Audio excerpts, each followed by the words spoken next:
स्काईमेट में आप सबका स्वागत। मैं एवाइस मार्शल जीपी शर्मा हूँ, president metrology and climate change. आज के पॉडकास्ट में हम बिहार के ऊपर चर्चा करेंगे। पहले भी हमने मानसून के दिनों में भी, अगर आपको याद हो तो, उसके बारे में हमने जिक्र किया था, चर्चा की थी। अभी हम इसलिए नहीं कर रहे कि ये पोल बाउंड स्टेट है, बहुत जल्द इलेक्शन हुआ है वहाँ पे, कल ही है पहला फेज़ और दूसरा भी 11 तारीख को। उसका इलेक्शन तो ज़रूर है, उसका वो हमारा मुद्दा नहीं है, लेकिन इलेक्शन का और वेदर का बहुत क्लोज रिलेशन है, नज़दीकी रिश्ता रहता है। वेदर कंडीशंस मैटर करती हैं पोल में, चाहे कहीं भी हो, पहाड़ी क्षेत्र हो, प्लेन्स हो, मैटर करती हैं। और बिहार जैसी स्टेट में, जो सेंसिटिव स्टेट मानी जाती है, उसमें तो इसका असर रहता है। हमने देखा पिछले कुछ दिनों में इलेक्शन रैलीज, चाहे वो पक्ष वाली पार्टी हो चाहे विपक्ष की पार्टी हो, सब के सब धुल गई वहाँ काफ़ी दिनों में। कोई नहीं कर पाया क्योंकि मौसम ही ऐसा था। उससे पहले हमने देखा ये एक ऐसी स्टेट है, और हमने इसके बारे में पेंशन भी किया था मैंने पहले एक बार, कि बिहार एक ऐसी स्टेट है, या तो वो मानसून के दिनों में सूखे से जूझती है और या फिर बाढ़। हालांकि इस बार सूखा वहाँ ज़्यादा रहा था मानसून के दिनों में। सबसे ज़्यादा प्लेन्स में अगर मानसून के दिनों में कम रेनफॉल रहा तो वो बिहार स्टेट थी, प्लेन्स में। और उसके बाद अभी मानसून ख़त्म हो जाने के बाद अक्टूबर के महीनों में वहाँ ज़ोरदार वर्षा हुई है, विशेषकर जो दूसरे हाफ में, जब तक कि मानसून विड्रॉ हो जाता है और उसके बाद एकदम से मौसम शुष्क हो जाता है, वहाँ वर्षा मतलब एक के बाद एक, जैसे स्टॉर्मी कंडीशंस हैं वो रही पूरे ही बिहार में। हालांकि या कुछ क्षेत्रों में बिहार में ज़्यादा रही, उत्तर बिहार की बात करें तो ज़्यादा रही, दक्षिण बिहार की बात करें तो कम रही, लेकिन पूरे बिहार में रेनफॉल सामान्य से बहुत ज़्यादा। अक्टूबर का महीना बहुत ज़्यादा रेनफॉल पूरे देश में नहीं होता है। जहाँ भी होता है उत्तर भारत में, क्योंकि मानसून अगर लेट विड्रॉ करता है तो होता है।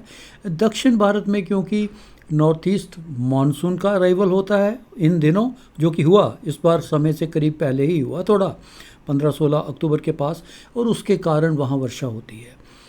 लेकिन मानसून, नॉर्थ ईस्ट मानसून का शुरुआत और मानसून, साउथ वेस्ट मानसून का विड्रॉवल, जो उत्तरी भागों से, मध्यवर्ती भागों से, ये दो मेन रीज़न है जो अक्टूबर में वर्षा होती है। बिहार की एक नज़र डालें, बिहार के क्षेत्रों पे, अलग अलग डिस्ट्रिक्ट्स पे। 38 डिस्ट्रिक्ट्स हैं बिहार में, और स्पेशल बात यह है कि जितने भी डिस्ट्रिक्ट अक्टूबर में यहाँ रहे, सब में रेनफॉल सामान्य से ज़्यादा। रेंज देखिए, लगभग शुरुआत नालंदा, नवादा, इसमें 17%, 20% से ज़्यादा लेके, और कितने, जब तक हम लास्ट में गए 600% से भी ज़्यादा रेनफॉल है। ये 626, सिवान, गोपालगंज, ये सब, गोपालगंज जो है, जो नेपाल के साथ लगे हुए तराई वाले क्षेत्र हैं, उनमें रेनफॉल ज़्यादा हुआ है। चाहे हम गोपालगंज की बात करें, चंपारण की बात करें, इसके साथ साथ जितने भी सटे हुए क्षेत्र से, सीतामढ़ी से लेके मधेपुरा, सीतामढ़ी, आगे अररिया, इवन जो सीमांचल का क्षेत्र था जिसमें अररिया, किशनगंज, कटिहार, ये वाले क्षेत्रों में बहुत वर्षा हुई है। पहाड़ी क्षेत्रों में, फुटहिल्स के तराई वाले क्षेत्रों में सामान्य से बहुत ज़्यादा वर्षा हुई है। नीचे वाले क्षेत्रों में भी, नवादा, सिवान, इन क्षेत्रों में, इवन नीचे आएंगे तो गया, पटना समेत भी वर्षा ज़रूर ज़्यादा हुई है। लेकिन तराई वाले क्षेत्रों में और सीमांचल वाले क्षेत्रों में सामान्य से बहुत ज़्यादा वर्षा। और आपको बता दें कि ये जो वर्षा है, नॉर्मली अक्टूबर के महीने में पूरे सीज़न की भी बात करें तो बिहार स्टेट में अक्टूबर, नवंबर और दिसंबर को मिला के भी करें तो कुल वर्षा स्पेशल डिस्ट्रीब्यूशन जो है 67 मिलीमीटर वर्षा होती है 3 महीनों में। और ये एक ही महीने में अक्टूबर में हम ज़्यादातर यहाँ से बीच हाफ वे थ्रू से लाइन अगर खींचते हैं तो करीब करीब जो सीजनल रेनफॉल होता है उससे ज़्यादा वर्षा है इन सभी क्षेत्रों में। इसका असर खेतीबाड़ी पे भी ज़रूर हुआ है, क्योंकि कुछ हद तक तो सामान्य से वर्षा हो तो वो एब्जॉर्ब हो जाती है, लेकिन अगर सामान्य से बहुत ज़्यादा हो और काफ़ी दिन तक चले तो वो तो नुकसानदायक ज़रूर होती है, और ऐसा हुआ भी होगा, ज़रूर हुआ होगा इन क्षेत्रों में। जहाँ भी वर्षा 200% से ज़्यादा, जो कि यहाँ हम अगर देखें दरभंगा मुजफ्फरपुर से लेके आगे जितना अररिया, भभुआ, मधुबनी, रोहतास, सारण, सुपौल, चंपारण, बक्सर और आगे इन क्षेत्रों में इतनी ही वर्षा हुई है। एक सामान्य सी बात नहीं है, ऐसा बहुत कम होता है बिहार में। कब कब ऐसा हुआ है हम अभी अगले इसमें स्लाइड में देखते हैं। जैसे मैंने जिक्र किया कि अक्टूबर से दिसंबर तक का रेनफॉल जो बिहार के क्षेत्र में 67 मिलीमीटर 67 मिलीमीटर सीज़न की वर्षा है, जो वैसे चाहे आप विंटर का रेनफॉल करिए चाहे पोस्ट मानसून कहिए, इन 3 महीनों में लगभग 67 मिलीमीटर नॉर्मल रेनफॉल है। एक्चुअल देखिए, हम इससे पहले ऐसा नहीं है कि वर्षा हुई नहीं है। एक बार जब 2021 में भी ये सीज़न की वर्षा है 3 महीनों की, अक्टूबर से लेकर दिसंबर तक 2021 में 201 मिलीमीटर बारिश हुई है, 201.7 मिलीमीटर। इससे भी ख़ास बात इस बार ये है, अभी तक केवल अक्टूबर के महीने में 180 मिलीमीटर के करीब वर्षा हुई है स्टेट ऑफ बिहार अभी तक। जहां मॉनसून के दिनों में ये स्टेट सूखे से जूझ रही थी, उसके विपरीत अभी जैसे ही मॉनसून का विड्रॉवल हो गया और उसके बाद अक्टूबर के महीनों में surplus rain, highly surplus, very large surplus range हैं इनमें। अदरवाइज़ कई जो साल में देखें इन महीनों में अक्टूबर से दिसंबर देखिए 22 मिलीमीटर टोटल वर्षा, ये भी लगभग इसको सूखे की कैटेगरी में ही आएगा। हालांकि विंटर्स के जो महीने हैं इसमें ज़्यादा वर्षा एक्सपेक्ट की भी नहीं जा सकती, उसकी ज़्यादा उम्मीद होती नहीं है, लेकिन सामान्य से अगर आधे से ज़्यादा कम हो जाए तो वो तो उसका असर ज़रूर पड़ता है और सूखाग्रस्त क्षेत्र में आता है उन दिनों में भी। तो सबसे कम तो पिछले कुछ सालों की बात कर रहे हैं हम, सबसे कम 2024 में पिछले साल ही 19.7 20 मिलीमीटर के करीब वर्षा, उससे थोड़ा सा हट के 2018 में 22 मिलीमीटर, पर उसके बाद जितने भी साल हुए हैं और विशेषकर 2021, 22, 23 इन सालों में सामान्य से अच्छी वर्षा और ज़्यादा वर्षा हुई थी। इस साल जैसा मैंने कहा कि अक्टूबर का महीना रेनिएस्ट मंथ रहा है, रेनिएस्ट, तो 180 मिलीमीटर अभी तक। हालांकि अच्छी बात केवल ये है कि एक तो अभी वर्षा का दौर थम गया, समय से पहले थम गया, क्योंकि अगर पोल की बात करें तो कल है पोलिंग, 6 तारीख को है, 11 तारीख को है, और उसके बाद जो रिज़ल्ट हैं 14 तारीख को हैं। इन पूरे दिनों में और विशेषकर जब पोलिंग है 6 को और 11 को नवंबर को, मौसम अच्छा रहेगा मतलब प्लेजेंट वेदर कंडीशंस, हल्की हवा में ठंडक जिसकी बात करें सुबह के समय, और दिन में अगर गर्म होता भी है तो प्लेजेंटली वार्म जिसको बोलते हैं उस तरह का वेदर होगा, अच्छी कंडीशंस रहेंगी। और ये आगे कहें तो मैं तो कहूँगा 2 सप्ताह तक तो अभी तक का जो आउटलुक है वो मौसम ठीक रहने का रहेगा। कोई विशेष किसी तरह के मौसम हो जाने की, ख़राब हो जाने की संभावना वहाँ नहीं रहेगी। जितनी वर्षा हो चुकी नवंबर के महीने में, अभी तक तो आंकड़ों से ऐसा लग रहा है कि जो बचे हुए दिन हैं इसमें नवंबर में सामान्य से थोड़ी कम वर्षा होगी। कारण उसका ये है, देखिए जो ज़्यादा वर्षा हुई अक्टूबर के महीने में उसका रीज़न था जो साइक्लोजेनिक एक्टिविटी, जो साइक्लोनिक स्टॉर्म्स जो जनरली अक्टूबर के महीने में शुरू हो जाते हैं अपने समुद्र में क्षेत्रीय में, चाहे बंगाल की खाड़ी में कहें चाहे अरब सागर में कहें, तो इन दोनों क्षेत्रों में जो समुद्री तूफ़ान या समुद्री एक्टिविटी वो रही। सबसे पहला साइक्लोन जो शक्ति था, जो कि ज़्यादातर वो अरब सागर में रहा। अरब सागर के जो तूफ़ान है उनका ज़्यादातर हमारे द्वीप समूह या हमारे क्षेत्र पे उसका असर ज़्यादा नहीं होता है। छोड़ दें केवल गुजरात के क्षेत्र को या कोंकण रीजन को, वहाँ थोड़ा बहुत रहता है, वो भी नहीं हुआ उसके कारण।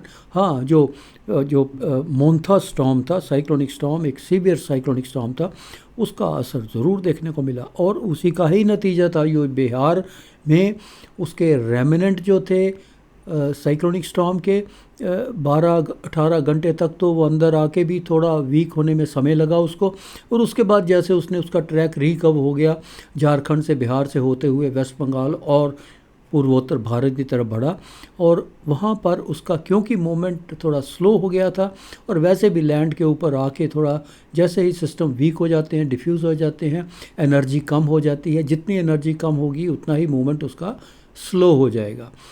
एरिया भी वैसा है, टोपोग्राफी भी वैसी है, तराई वाले क्षेत्र हैं, पहाड़ हैं, प्लेन्स हैं, तो कुल मिला के कहें तो जियोग्राफिकल पॉकेट भी ऐसी है कि जिसमें वेदर एक्टिविटी जो है अगर हो तो वो थोड़ा ट्रिगर ज़्यादा जल्दी हो जाती है। और वही हुआ कि पहाड़ी क्षेत्रों में, फुटहिल्स के क्षेत्रों में हमें वो वर्षा हमें देखने को मिली साइक्लोन जो मोन्था था उसकी रिकर्वेचर के कारण। अभी आने वाले दिनों में जैसे हमने कहा, समय तो अभी भी साइक्लोनिक स्टॉर्म का है। पीक पीरियड जो साइक्लोनिक स्टॉर्म का है 15 अक्टूबर से लेके लगभग 30 नवंबर का समय पीक पीरियड का है, प्री मानसून एक्टिविटी।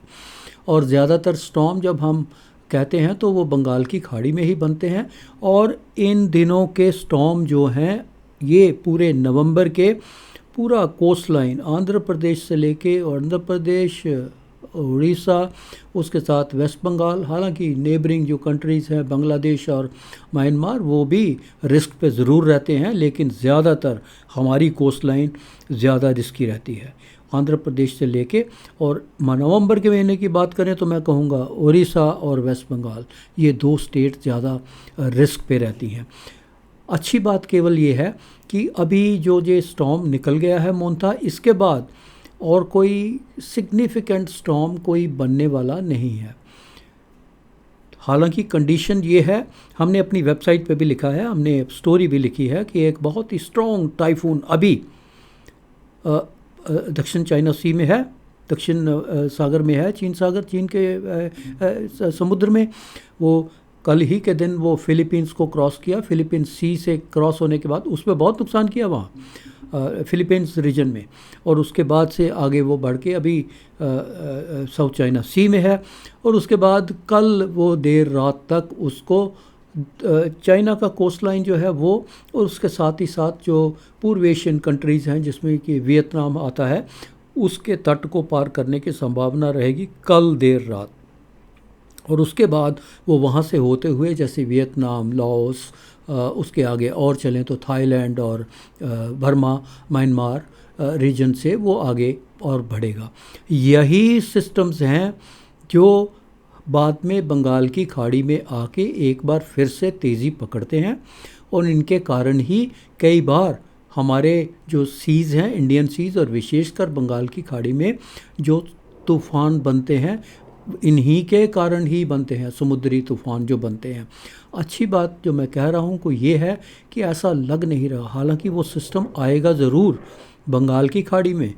6 तारीख को तो वो वियतनाम तट को कल पार करेगा देर शाम रात को, और उसके बाद लगभग 12-18 घंटे और निकल जाएंगे उसके मेंटेन करने में इंटेंसिटी एज ए स्टॉर्म।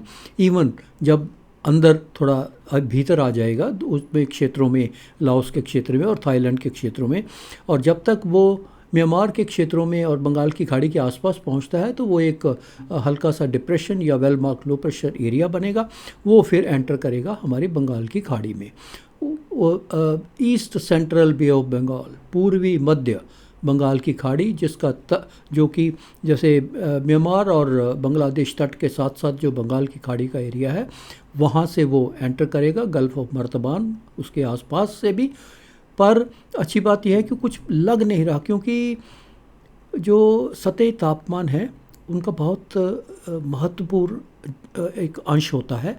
वो शायद उतने स्ट्रांगली फेवरेबल नहीं कर रहे वो, और उसके साथ साथ जो समुद्री क्षेत्र में ऊपरी हवाएं हैं, जो जो विंड शेयर है, वो भी आज के दिन में वो फेवरेबल नहीं है ज़्यादा। इसलिए शायद उसको उसको ज़्यादा स्ट्रेंथ नहीं मिल रही, सस्टेन नहीं कर पा रहा। तो ऐसा प्रतीत नहीं होता कि बंगाल की खाड़ी में जब 8 तारीख को वो एंटर करेगा तो उसके बाद पिकअप होने के चांस अभी तक तो नहीं है। हालांकि मॉडल रिलायबिलिटी जो है वो आज के दिनों में भी 4 से 5 दिन के बाद ज़्यादा प्रेडिक्टेबिलिटी में थोड़ा सटीकता नहीं रहती है।